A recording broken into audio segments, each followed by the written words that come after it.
యేసు ప్రభు రక్షకుడైన దేవుడు మన కొరకు జన్మించారని ఆయన గురించి ముందుగానే వ్రాయబడింది.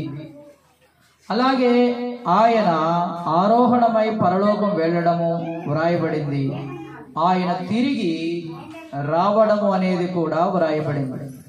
మనం అన్ని పండుగలు ఇందాక చెప్పినట్టుగా చేసుకుంటూ ఉన్నాము.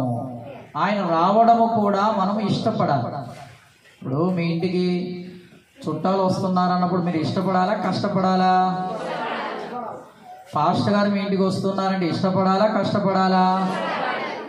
మీరు కష్టపడినట్టుగా అనిపించింది అనుకోండి, మీ చుట్టాలు మీ ఇంటికి వస్తారా? ఈరోజు ప్రభు మన యొద్దకు వచ్చే రాకడ కూడా మనకి ఇష్టమా కష్టమా? చాలా మంది చాలా సంఘాలలో మాకు కష్టం ప్రభువా నీవు రావడం అన్నట్లుగా ఆయన రాకడ పండగ అనరు, రాకడని చెప్పరు, రాకడను ధ్యానించరు, రాకడ పండగను వారు చేయరు. మరి మనమైతే ఆయన రాకడను మనం ఏం చేస్తున్నాం? ఇష్టపడుతూ ఉన్నాం. యేసు ప్రభు ఈ భూలోకానికి మళ్ళీ రెండవ రాకడగా ఎందుకు రాబోతూ ఉన్నారు అని అంటే, మనలందరినీ పరలోకము తీసుకువెళ్ళడానికి రాబోతున్నారు. ఎందుకు రాబోతున్నారు? మనలందరినీ పరలోకము తీసుకువెళ్ళడానికి రాబోతూ ఉన్నారు. మనం ఇక్కడే ఉండిపోదామా పరలోకం వెళదామా? మనం ఇక్కడే ఉందామా పరలోకం వెళ్దామా? పరలోకం వెళ్ళాలి. ఎందుకంటే ఇక్కడ ఎంతకాలం ఉన్నా మన సొంతం ఏది కాదు. ఆయన మన యొద్దకు వచ్చి మనల్ని పరలోకం తీసుకెళ్ళాలి, అంతేనా? ఇప్పుడు అక్కడికి ఆయన మనల్ని తీసుకువెళ్ళకపోతే మనం ఏం చేస్తాం? ఎక్కడికి వెళ్ళాలో తెలియదు. ఉన్న ఊర్లోనే ఉన్న ఆంధ్రాలోనే ఎక్కడికి వెళ్ళాలన్నా చెప్పేవారు వివరము చెప్పకపోతే వెళ్ళలేము. అలాగే దేవుడు కూడా ఆయన ఉన్న చోటికి మనల్ని తీసుకువెళ్ళాలి అంటే మనకి అడ్రస్ ఇచ్చి ఆయన దూతలను పంపి ఆయనే దిగి రాకపోతే మనము కూడా అక్కడికి వెళ్ళలేము. హల్లెలూయా, హల్లెలూయా. కాబట్టి దేవుని వాక్యమును గమనించినట్లయితే ఆయన ఏమంటున్నారు? ఇదిగో నేను త్వరగా వచ్చుచున్నాను, వాని వాని క్రియలకు ప్రతిఫలం ఇచ్చుటకు నా యొద్ద ఏమున్నది? జీతం ఉన్నది అని అన్నారు. ప్రియ దేవుని బిడ్డలారా, అందరికీ జీతం ఉన్నదంట. అంటే దేవుడు నమ్మిన వారికి జీతం ఉంది, దేవుడు నమ్మని వారికి కూడా జీతం ఉంది. ఆయన విశ్వసించిన వారికి జీతం ఉంది, ఆయన అంటే ఏమాత్రము తెలియని వారికి జీతం ఉంది, అన్యులకు జీతం ఉంది, సమస్తమైన వారికి జీతం ఉంది. అంటే ఆ జీతం ఏమి జీతము అంటే నరకానికి తీసుకువెళ్ళే జీతం, పాతాళమునకు తీసుకువెళ్ళే జీతం. మరి దేవుని నమ్మిన వారికి పరలోకమునకు తీసుకువెళ్ళే జీతం ఉన్నది. హల్లెలూయా, హల్లెలూయా. కాబట్టి ప్రియమైన దేవజనమా, ఇదిగో నేను త్వరగా వచ్చుచున్నాను అని చెప్పిన దేవుని గురించి ఈరోజు 3 పదాలు మీకు చెప్పాలనుకుంటున్నాను. ఎన్ని పదాలు? 3 పదాలు. 1 ఆర్భాటము. ఏమిటి? 2 ఆరాటము. 3 పోరాటము. 1 ఆర్భాటం, 2 ఆరాటం, రెండవది ఏమిటి? ఆరాటం, మూడవది పోరాటం. మూడింటికి ఒకరికి చెందినవి కాదు, ముగ్గురికి చెందినవి. 3 విషయాలు కూడా ముగ్గురివి. ఈ ఆర్భాటం ఎవరిది అంటే దేవుడిది. దేవుడు ప్రధాన దూత శబ్దముతో ఆర్భాటముతో ఆయన దిగి రాబోతూ ఉన్నారు. ఈ ఆర్భాటం ఎవరిది? దేవుడు. ఇంకా రెండవది ఆరాటం.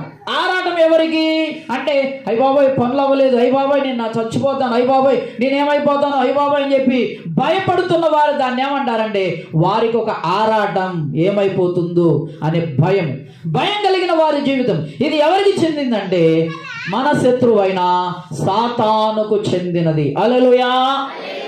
సాతానుది ఏమిటంట? ఆరాటం. మళ్ళీ గుర్తు చేసుకోవాలి మీరు. సాతానుది ఏమిటి? ఆరాటం. ఆరాటం. మూడవది మనకి చెందింది అంటే మీకు విశ్వాసులైన వారందరికీ మీకు 3వ పదం ఏమిటి? పోరాటం. ఏమిటి? ఏమిటి? మళ్ళీ చెప్పండి. మొదటిగా ఎవరిది? ఆర్భాటం ఎవరు? దేవునిది. ఆరాటం ఎవరిది? సైతానుది. పోరాటం ఎవరిది? ఎవరిది? ఎవరిది? గట్టి చెప్పాలి. ఒకరు చెప్తున్నారు, ఒకరు చెప్పలేదు. వినపడండి. పోరాటం ఎవరిది? పోరాటం ఎవరిది? ఇప్పుడు మీ ఇంటికాడ నుంచి ఇక్కడికి రావడానికి ఒక పోరాటమే. ఆటో దొరకాలి, లేకపోతే సొంత ఆటో ఒకటి ఉండాలి, లేకపోతే నలుగురు కూడాలి, రావాలి, అంత దూరం నుంచి రావాలి, పిండి వంటలు రెడీ చేసుకోవాలి, ఈ పాస్టర్ గారు చెప్పిన సమయానికి రావాలి. రాలేకపోతే అయ్యగారు బాధపడతారు, దేవుడు మనల్ని దీవించరు కనుక రావాలి. ఇంట్లో ఎన్నో ఆటంకాలు వస్తాయి, మనుషుల ద్వారా, పనుల ద్వారా రకరకాల ఆటంకాలు వస్తాయి. అన్ని ఆటంకాలు నెట్టుకొని తొలగించుకొని సిద్ధపడి రావాలంటే ఇది పోరాటమా కాదా? ఇప్పుడు మీకుందా? పోరాటం ఉందా లేదా? ఆదివారం రావాలన్నా ఒక పోరాటమే. ఏమా ఏ ప్రార్థన కూడికి రావాలన్నా మీకేముంది? పోరాటమే. కనుక ఆర్భాటం, ఆరాటం, పోరాటం. మొదటి దశలోనికలు రాసిన పత్రిక 4వ అధ్యాయం 16 నుంచి చూడండి. ఆర్భాటముతోను ప్రధాన దూత శబ్దముతోను. ఏ శబ్దం అంట? ప్రధాన దూత శబ్దముతోను. దేవుని బూరతోను. మూడవది ఏమిటి? దేవుని బూరతోను. పరలోకము నుండి ప్రభువు దిగి వచ్చును. పరలోకము నుండి ప్రభువు దిగి వచ్చును. హల్లెలూయా. ఏమిటంటే ఆ ప్రభు ఎలా వస్తారు? ఆర్భాటం అంటే బ్యాండ్ మేళం లేదా ఒక మ్యూజిక్, ఒక కారు. పెళ్లి కుమారుని తీసుకెళ్ళి ఒక కారు, ఆ కారులో పెళ్లి కుమారుడు వస్తూ ఉన్నాడు, ముందు బ్యాండ్ మేళం, తర్వాత వాయించేవారు. కొంతమంది అయితే సేట్ల పెళ్ళిళ్ళు అయితే వాళ్ళు డ్యాన్సులు వేసేవారు. ముందుగానే వాళ్ళు డ్యాన్స్ వేసేవారు గుర్రం మీద. కొంతమంది ఇలాగ రకరకాల ధనాన్ని బట్టి రకరకాలుగా రథాలు, గుర్రాలు, రౌతులు రకరకాలుగా తీసుకెళ్తూ ఉంటారు. ఏమిటి వింత? ఏంటా జనం వెళుతున్నారు అనకుండగానే, ఎవరికి ప్రశ్న వేయకుండగానే అందరికి అర్థమైపోతుంది. ఏంటది? పెళ్లి జరుగుతుంది, పెళ్లి కుమారుణ్ణి తీసుకెళ్తున్నారు. హల్లెలూయా. అలాగే పరలోకము నుండి దేవుడు దిగి వచ్చే సమయంలో ఎవరికి కనబడకుండగా, ఎవరికి అర్థం కాకుండా, మరి మారాలో ఉన్న వారికి మాత్రమే ఆ పెళ్లి కుమారుడు సైలెంట్గా వచ్చి, అమ్మ మారాలో ఉన్న వారులారా మీరు సిద్ధపడి రండి, ఇంకెవరికి మీకు చెప్పను, మీరే రండి అనడమో, మార్తాళ్ళలో ఉన్న వారిని మీరు మాత్రమే రండి, ఇంకెవరికి చెప్పను అనో, ఉప్పలపాడులో ఉన్న వారిని మీరు మాత్రమే రండి అని చెప్పడం. ఇంకా కొన్ని ఊర్లు ఉన్నాయి, నాకు ఈ 3 ఊర్లు మాత్రమే గుర్తున్నాయి, ఇంకేం గుర్తులేదు. హల్లెలూయా. కాబట్టి ఈ ప్రాంతంలో ఉన్న వారిని మీరు రండి అని సైలెంట్గా చెవిలో చెప్పి తీసుకువెళ్ళడము కాదు. మేఘములో ఒక మెరుపు పుట్టునంట, ఆర్భాట శబ్దము కలుగును, మహాభూరధ్వని శబ్దం వినబడును, దేవదూతలు కనబడతారు, అనేకమైన మనుషులు కనబడతారు, అనేక మంది ఎత్తబడతారు. అప్పుడంట ఎక్కడ లేని భయము, బాధ, రక్షణ లేని వారికి వస్తుందంట. హల్లెలూయా. ఒకటి సాతానుకు వస్తుంది ఆరాటము, రక్షణ లేని వారికి కూడా వస్తుంది అప్పుడు ఆరాటం. అయ్యో వాక్యము చెప్పారు వినలేదే, రాకడ కూడికలు చెప్పి పెట్టారు అప్పుడు రాలేదే, అయ్యో పాస్టర్ గారు ఎంతో చెప్పారు నేను వెళ్ళలేదే, అయ్యో రాకడికి సిద్ధపడలేదే, ప్రభువా నన్ను మన్నించు, నన్ను తీసుకెళ్ళు అని వారు ఎంతగానో ప్రయాసపడతారు. కానీ వారికి ఆరాటమే ఉంటుంది, కానీ పరలోకం మాత్రము వారు చేరలేరు. హల్లెలూయా. ఈరోజు మనం గమనించినట్లుగా దేవుని ఆర్భాట పూర శబ్దముతో మహామేఘారుడై ఆయన వచ్చినప్పుడు ఆయనతో మనం ఎత్తబడడానికి మనమేమై ఉండాలంట? సిద్ధముగా ఉండాలి. హల్లెలూయా. కనుక సిద్ధపాటు ఏమిటి అంటే మనకి కూటాలు. ఈ మాటలో మనం గమనిస్తే ఎంత చక్కగా వ్రాయబడింది. ఇదే అధ్యాయం చూడండి. మేము ప్రభు మాటను బట్టి మీతో చెప్పినదేమనగా, ప్రభు రాకడ వరకు సజీవులమై నిలిచియుండు మనము. ప్రభు రాకడ వరకు సజీవులమై నిలిచి ఉండు మనము నిద్రించిన వారి కంటే ముందుగా ఆయన సన్నిధి చేరము. ఆ ప్రధాన దూత శబ్దముతో దేవుని బోరతోను పరలోకము నుండి దిగి వచ్చిన క్రీస్తు నందుండి మృతులైన వారు మొదట లేతురు. చాలు. హల్లెలూయా. ఇప్పుడు యేసు ప్రభు ఈ లోకానికి వచ్చి ఎన్ని సంవత్సరాలు అయింది? ఎన్ని సంవత్సరాలు? 2024 సంవత్సరాలు అయిపోయింది.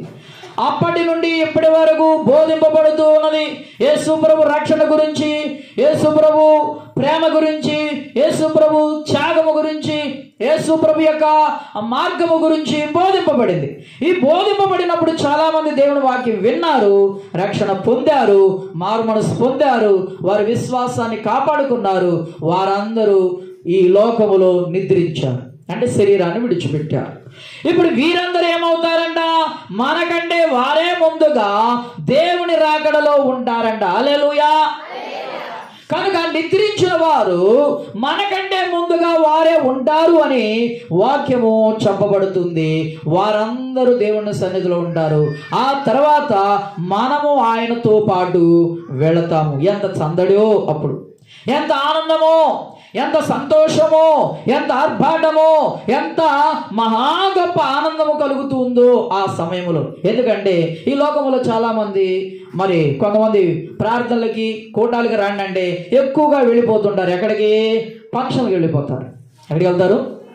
ఫంక్షన్కి వెళ్ళిపోతారు. పాస్టర్ గారు లేదండి ఆదివారం, ఆ పాస్టర్ గారితో కొంతమంది చెప్పరు కానీ ఆదివారమే పెళ్ళిళ్ళు, ఫంక్షన్లు, మెచ్యూర్ ఫంక్షన్లు, పుట్టినరోజు ఫంక్షన్లు, ఆ తర్వాత కొన్ని వివాహ ఫంక్షన్లు, ఇలాగ రకరకాల ఫంక్షన్లకి ఆదివారం నాడే చాలా మంది వెళ్ళిపోతారు. ఎందుకు అంటే అక్కడ జనులు అందరూ ఉంటారు, భోజనాలు ఉంటాయి, సందడి ఉంటుంది, అంతా అక్కడ ఒక ఆర్భాటముగా చక్కని సంతోషంగా పెళ్లి కొడుకు పెళ్లి కూతురు, మనకు తెలిసిన స్నేహితులు బంధువులు అందరూ వస్తారు అని అక్కడ వెళ్ళిపోతారు.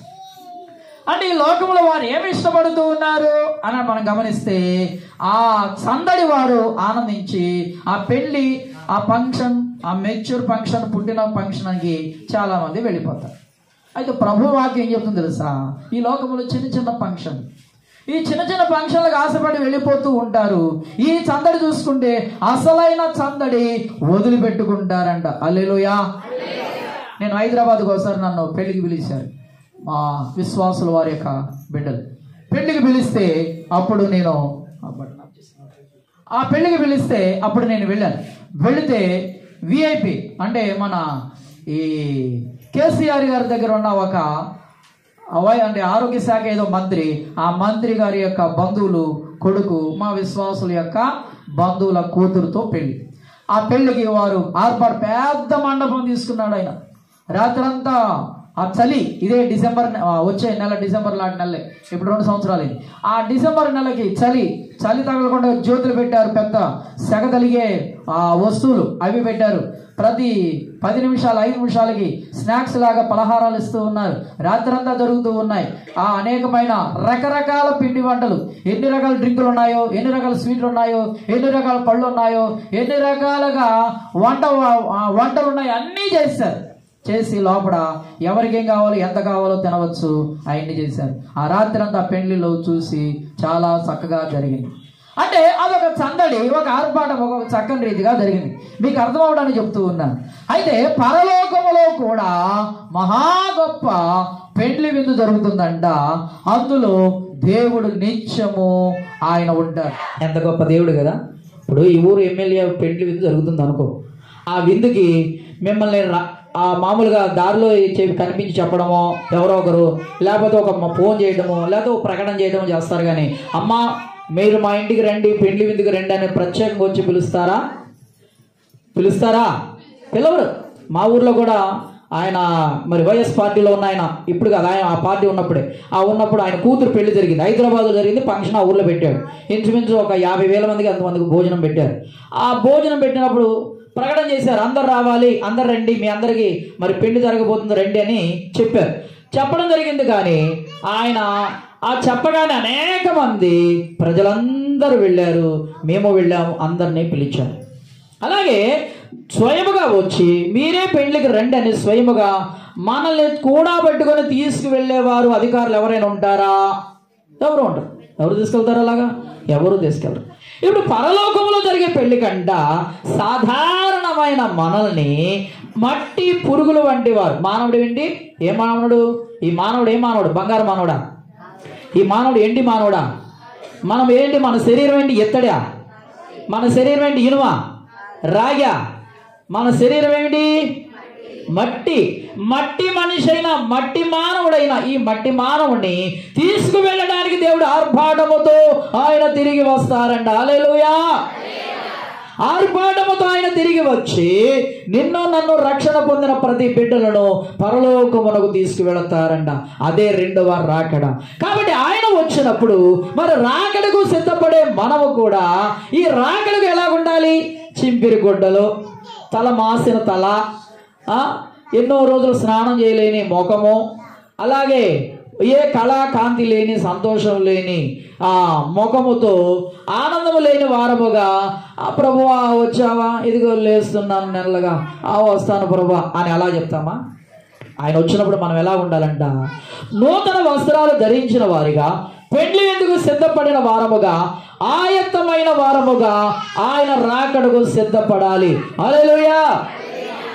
అందుకని మీ పాస్టర్ గారు ఏం చెప్పారు? తెల్ల వస్త్రాలు లేదంటే మంచి వస్త్రాలు ఏమైనా ఉంటే ధరించరండి అన్నారు.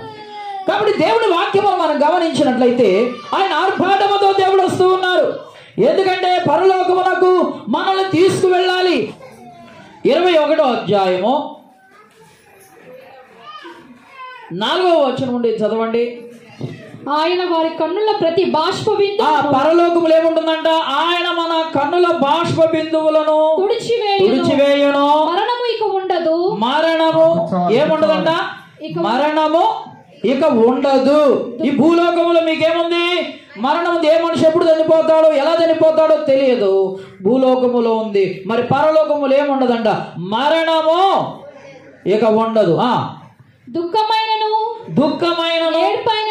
ఏడ్పైనను వేదనైనను ఇక ఉండదు. మొదటి సంగతులు గతించిపోయినని సింహాసనములో నుండి వచ్చిన గొప్ప స్వరము చెప్పుట వింటిని. హల్లెలూయా, హల్లెలూయా, హల్లెలూయా. ప్రియ దేవుని బిడ్డలారా, పరలోకములు ఏముండదు? మరణం ఉండదు. పరలోకములు ఏముండదు? ఏడ్పు ఉండదు. పరలోకములో దుఃఖం ఉండదు, బాధలు ఉండవు, కష్టాలు ఉండవు. అతడు నన్ను బాధ పెట్టాడు, ఈమె నన్ను నింద వేసింది, వారు నన్ను బాధించారు, ఇదిగో నాకు శరీరములు ఈ రోగము, నాకు చావైనా రావడం లేదు, చావొస్తే బాగుండును, చచ్చిపోదును, ఎందుకు ఈ బ్రతుకు, ఎందుకు ఈ బాధ అని భూలోకములో ప్రతి వారు అనుకుంటూనే ఉంటారు. కొందరికి ఏమిటి? చావాలనుకుంటే పిల్లలను బట్టో కుటుంబాన్ని బట్టో చావలేదు, కానీ మాత్రం చావు కోరుకుంటారు.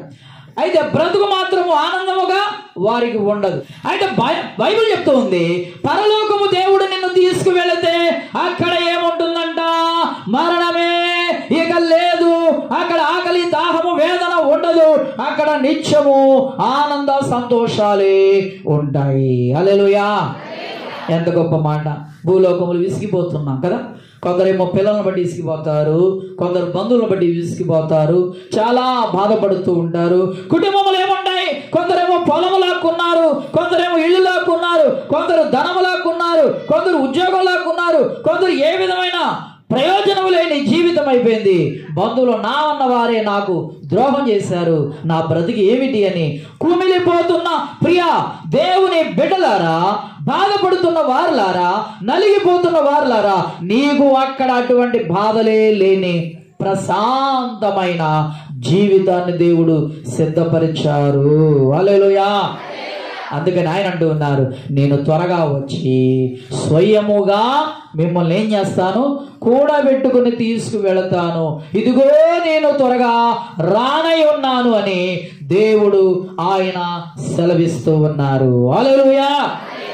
ఈరోజు మనం గమనించినట్లయితే ఆయన రాకడకు మనము సిద్ధపడిన వారమై ఉండాలి. మరొక మాట మనం గమనిస్తే ఆయన రాకడ గురించి చెప్పబడిన మాట చూద్దాం. మత్తయి సువార్త 25వ అధ్యాయం మొదటి నుంచి చదవండి.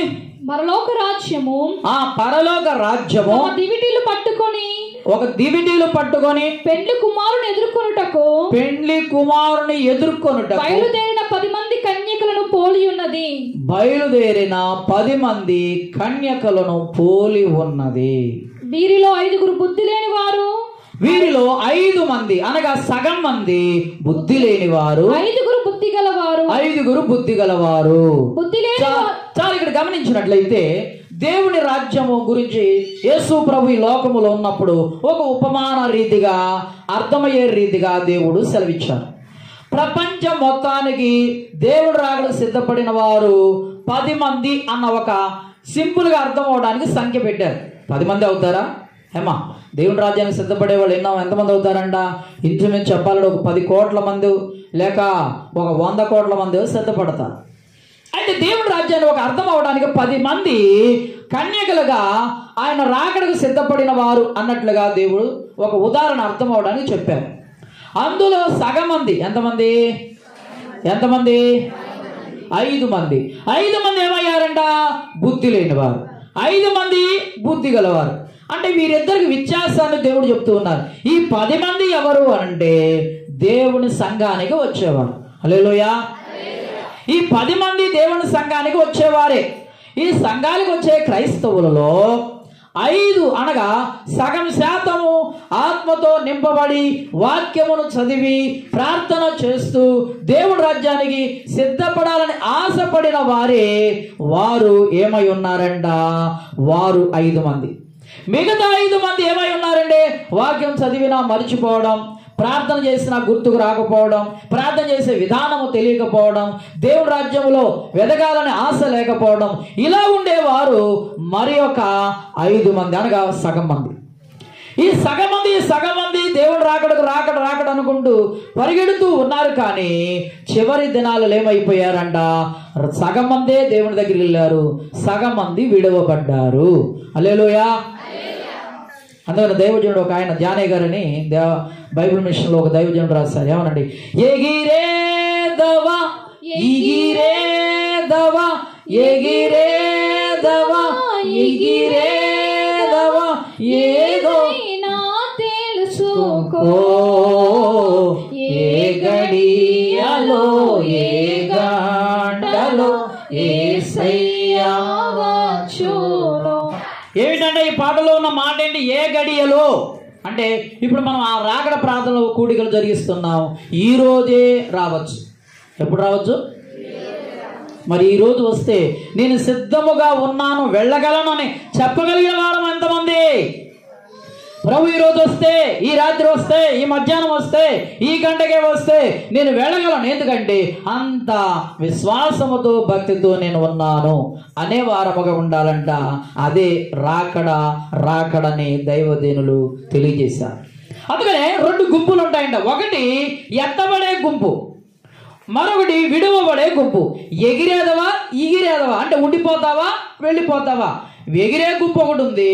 ఆ 10 మంది కన్యకలు 5 మంది వెళ్ళిపోయారు. ఎగిరిపోయారు అంటే ఉండిపోయిన వారు కొంతమంది ఉన్నారు. వారిలో ఉంటావా వీరిలో ఉంటావా? ఇప్పుడు మనం వెళ్ళిపోయే వారం ఉండాలా, ఉండిపోయే వారం ఉండాలా? ఇంకో మాట మీకు అర్థమవుతుందని చెప్తాను. ఆరాధన అయిపోద్ది, అంతా అయిపోయింది, వాక్యం అయిపోద్ది, తర్వాత భోజనాలు అయిపోద్ది, సంస్కారం అయిపోద్ది, పాస్టర్ గారు పుట్టినరోజు ఇవాళ అది అయిపోద్ది, అన్ని కార్యక్రమాలు అయితే పాస్టర్ గారు ప్రార్థన చేస్తారు, అయిపోతాయి. అప్పుడు మీరు ఉంటారా వెళ్ళిపోతారా? ఏమా ఉంటారా వెళ్ళిపోతారా? మరొక ప్రార్థన ఉందన్నా ఉంటారా? మరి భోజనాలు ఉన్నాయంటే ఉంటారా? ఉండరు. అందరు వెళ్ళిపోతున్నారు పాస్టర్ గారు, మేము వెళ్ళిపోతామని వెళ్ళిపోతారు. వెళ్ళిపోయేవారు కానీ ఉండిపోయేవారు ఎవరు ఇక్కడ ఉండరు. అందుకనే దేవుడి రాకడలో అందరూ కూడా ఎత్తబడతారంట. అందరూ అనగా ఎవరు ఎత్తబడతారు? మీ దృష్టిలో ఇంకో మాట కూడా ప్రభు చెప్పమంటున్నారు. మీరు అనుకోవచ్చు, ఈ సంఘంలో ఉన్నవారు కానీ లేక మీకు తెలిసిన వారు కానీ కొందరు ఎలా కనబడతారంటే మనకి వాళ్ళు చాలా కోపంగానో, ప్రార్థన లేని వారిగా, సరిగ్గా బైబిల్ చదవని వారిగానో, దేవుని ఆరాధనకు వెళ్ళని వారిగా కనబడతారు. కానీ దేవుడు రాకడ వచ్చినప్పుడు అంట వారు మీకంటే ముందుగా వెళ్ళిపోతారంట. ఎవరు వెళ్తారు? వారు మీకంటే ముందుగా వెళ్ళిపోతారంట.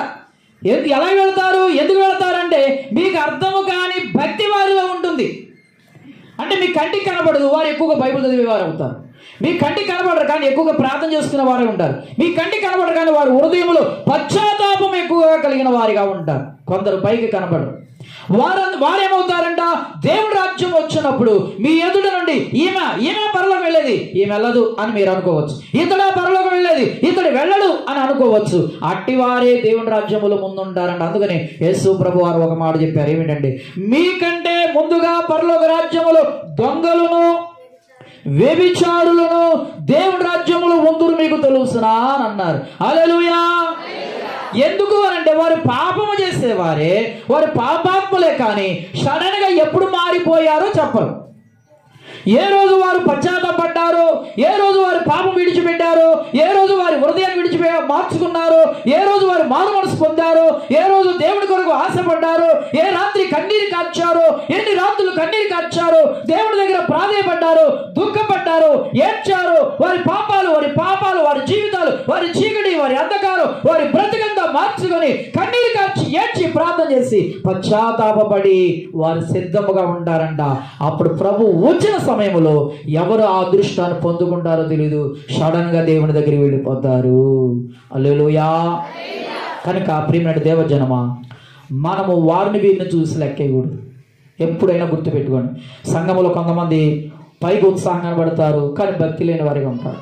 కొందరు ఉత్సాహం కనబడరు కానీ వారిలో భక్తి ఉంటుంది. కనుక ఎవరు భక్తి పరులు, ఎవరు భక్తి పరులు కారు, ఎవరు దేవుళ్ళు ఉన్నారు, ఎవరు దేవుళ్ళు లేరు, వారా భక్తి, వీరిగా భక్తి, వీరా సంఘములో అని అనుకునే భావన మనకు ఉండకూడదు. దేవుడు ఏమన్నారు, ఇద్దరు వ్యక్తులు దేవాలయంలోకి వెళ్ళారంట. ఎంతమంది వెళ్ళారు? ఇద్దరు వ్యక్తులు. ఒక అతన సమరయుడు, మరొకతన సుంకరి, అంటే తక్కువ స్థితిలో ఉన్నవాడు, తక్కువ జాతి అన్నట్టుగా దేవుని నమ్మని యొక్క స్థితిలో ఉన్నవాడు సుంకరి. పరిసయ్యుడు అన్నవాడు దేవుని వాక్యం తెలుసు, ధర్మశాస్త్రం తెలుసు, బైబిల్ తెలుసు, ప్రార్థన తెలుసు, ఉపవాసం తెలుసు, దేవునికి ఇవ్వడం తెలుసు, అన్ని తెలిసిన వాడు మరొకడు. బోలో యేసు మహారాజుకే, గట్టిగా బోలో యేసు మహారాజుకే, హల్లెలూయా. కాబట్టి ప్రియమైన దేవజనం, ఇద్దరు వ్యక్తులు దేవాలయానికి వెళ్ళారు. వారిద్దరు కూడా రాకడకు సిద్ధపడాలని ఆశ కలిగిన వారే.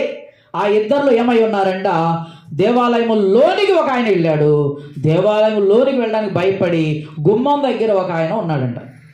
ఒక ఆయన ఏమయ్యాడు, లోపలికి వెళ్ళాడు. ఒక ఆయన ఎక్కడున్నాడు, గుమ్మం దగ్గర ఉన్నాడు. లోపలికి వెళ్ళిన ఆయన ఏమో అన్నీ తెలిసిన ఆయన, గుమ్మం దగ్గర ఉన్న ఆయన ఏమీ తెలియని ఆయన. ఇద్దరు వ్యక్తులు. లోపలికి వెళ్ళిన ఆయన ప్రార్థన చేస్తున్నాడు. ఇది ఎవరు చెప్పారు? యేసు ప్రభు చెప్పారు. లోపలికి వెళ్ళిన అతను ప్రార్థన చేస్తున్నాడు. ఏమని? ప్రభువా, నీ బైబిల్ అంతా నాకు తెలియజేశావు, ధర్మశాస్త్రం అంతా పాటించే భాగ్యం ఇచ్చావు, నీకు స్తోత్రం. ఇదిగో బయట ఉన్నాడు, వాడికి ఏం తెలియదు. రెండో మాట అన్నాడు, ప్రభువా, నేను ఉపవాసాలు వారానికి 2 రోజులు ఉపవాసం వేస్తూ ఉన్నాను, ఉపవాసం వేసి నీ సన్నిధిలో ఉన్నాను, బయట ఉన్నవాడు వాడికి ఉపవాసమే తెలియదు, నీకు స్తోత్రం. ప్రభువా, నీకు 10వ వంతు కానుక, అన్ని రకాల కానుకలు ఇస్తూ ఉన్నాను, నాకు ఇచ్చే భాగ్యం అంటే నన్ను ధనవంతుడిగా చేశావు, ఇచ్చే భాగ్యం ఇచ్చావు, నీకు స్తోత్రం. ఆ బయట ఉన్న వ్యక్తి ఇవ్వడం ఏమి రాదు, తీసినారి, లేక అతడు ఒక దరిద్రుడు, అతనికి ధనము లేదు అని చెప్తూ దేవుని దగ్గర ప్రార్థన చేస్తూ వెళ్ళాడండి. అప్పుడు ప్రభు అక్కడే దిగి వచ్చారండి. ప్రభు దిగి వచ్చి అలాగే వింటూ ఉన్నారు.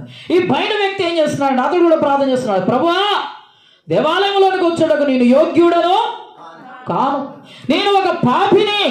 ఇదిగో దేవాలయంలోకి వెళ్ళాడు, అతనికి ధన్యత, అతనికి పుణ్యం ఉంది, అతడు అదృష్టవంతుడు వెళ్ళాడు. నేను బయటే ఉన్నాను, నేను పాపిని ప్రభువా, నేను ప్రభా అతనిలాగా కానుకలు ఇవ్వలేను, ప్రభా నేను అతనిలాగా దేవాలయంలోకి వెళ్ళలేను, ప్రభా అతనిలాగా బైబిల్ నాకు తెలియదు, దేవా అతడు ఎప్పుడు భక్తి పరుడు, నేను ఇప్పుడే నీ దగ్గరికి వచ్చాను, నేను పాపిని, నేను ఎన్నో దొంగతనాలు చేశాను, ఎన్నో మోసాలు చేశాను, ప్రభువా దేవా అని పిలుచుటకు నేను యోగ్యుడను కాను అని ఏడుస్తూ ప్రార్థన చేస్తూ ఉన్నాడంట.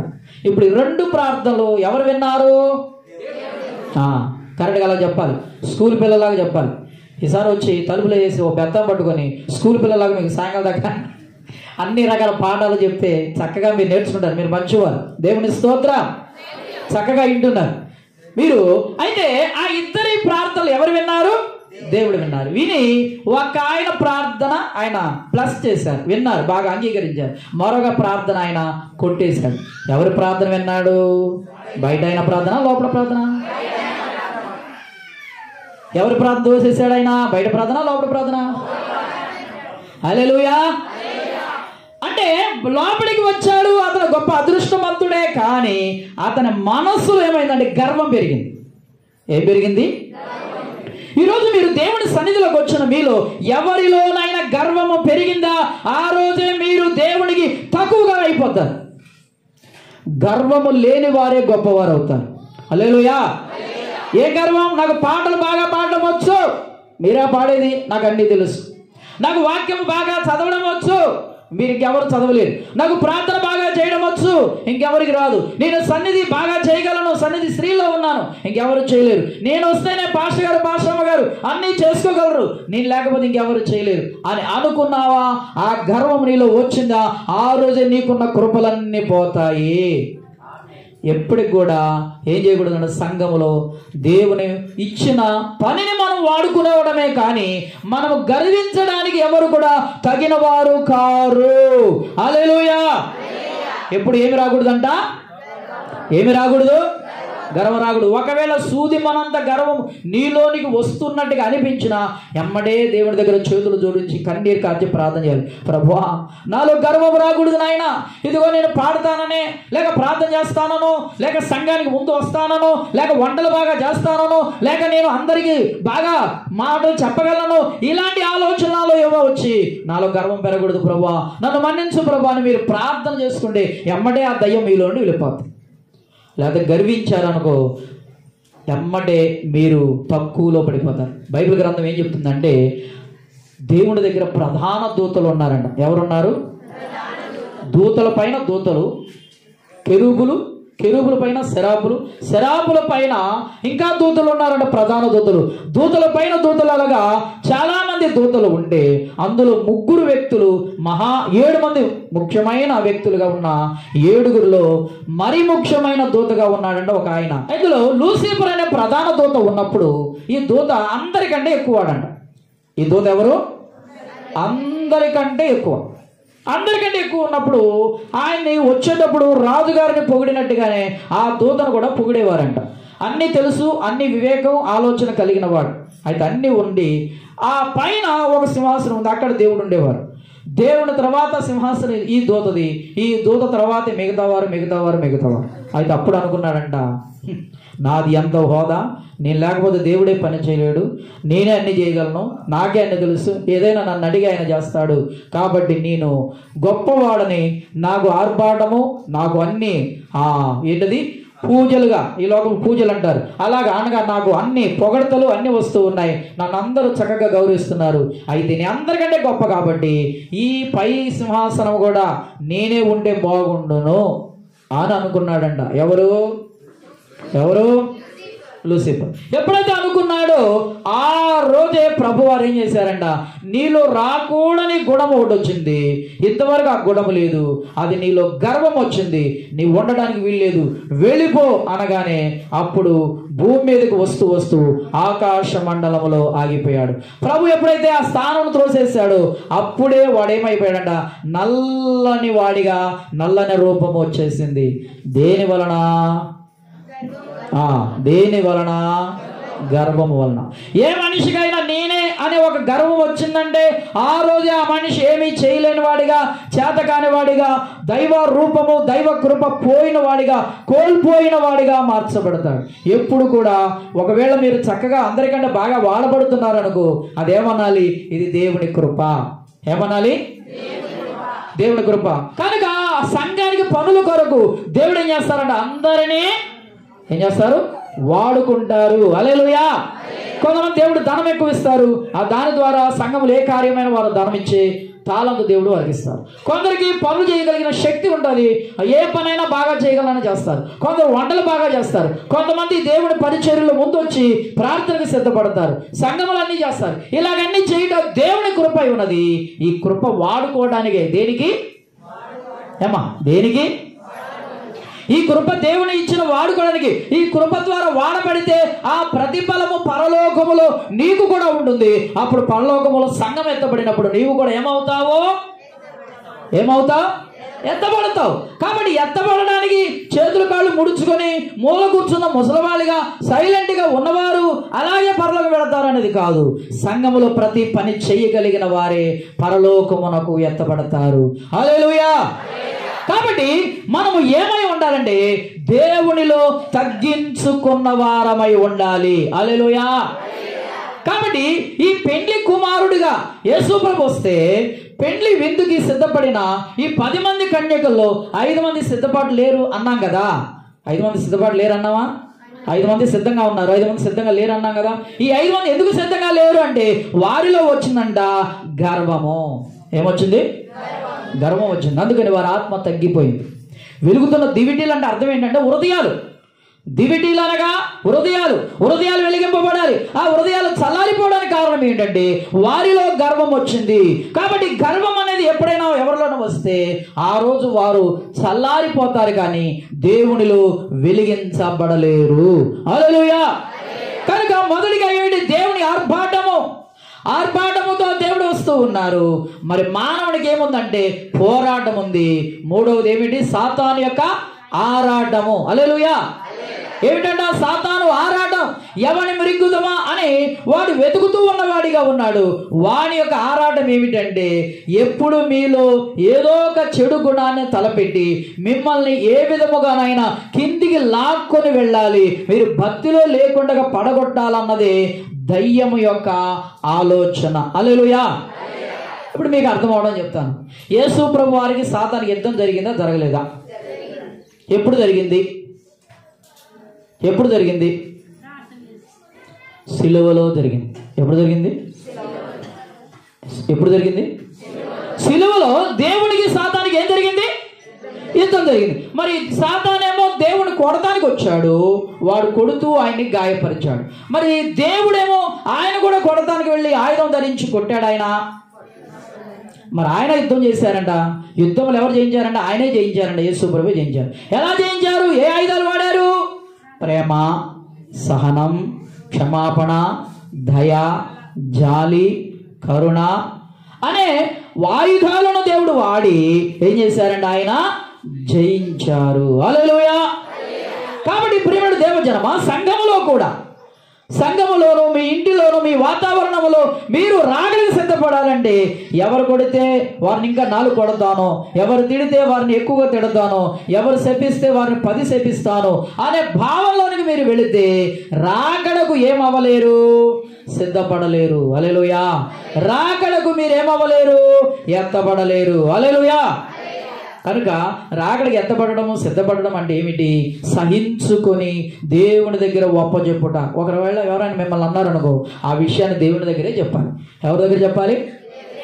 ఎవరు మిమ్మల్ని దూషించినా, ఎవరు మిమ్మల్ని బాధ పెట్టినా, ఎవరు మిమ్మల్ని కష్టపెట్టినా, ఎవరు మిమ్మల్ని శ్రమ పెట్టినా, ఎవరు మిమ్మల్ని వేదన పరిచినా, మీకు ఆర్థికమైన ఇబ్బందులైనా, ఏ కష్టము కన్నీరు కలతైనా, సంఘములు ఏ విధమైనా ఏదైనా కానీ దేవుని దగ్గర మాత్రమే మీరు చెప్పుకునే వారిగా ఉండాలి. అయితే సాతాను ఆరాటం ఏం చేస్తున్నాడంట?